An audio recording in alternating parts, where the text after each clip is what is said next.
तो चलिए दोस्तों, रोए सभी को बताओ था भोजपुरी में नया करनामा। तो आप लोग बता दी कि जे लोग भोजपुरी का अश्लीलता कहत हुई ओकर भाई फट गई, और जे लोग भोजपुरी की गंदगी कहत हुई ओकर भाई फट गई।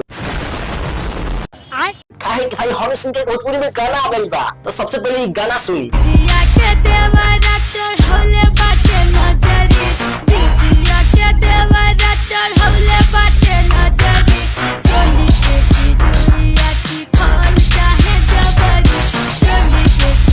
बता दें आप लोग कि ये गाना सुनने के बाद जो लोग अश्लीलता बोलते थे वो तो भैया आप खुश हो गए हैं, काहे कि अब इसमें अश्लीलता नहीं लगेगा। और आप लोग बता दें जो इसमें भोजपुरी में गाई है उनका नाम है रागिनी विश्वकर्मा। आप लोग बता दें जो इसमें भोजपुरी गाई है यही है रागिनी विश्वकर्मा। इनका पहले वाला गाना सुनिए।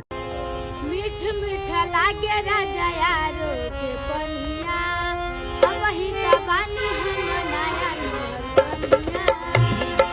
मीठ लागे राजा यारो के पनिया, अब ही तबानी हम मनाया नर पनिया।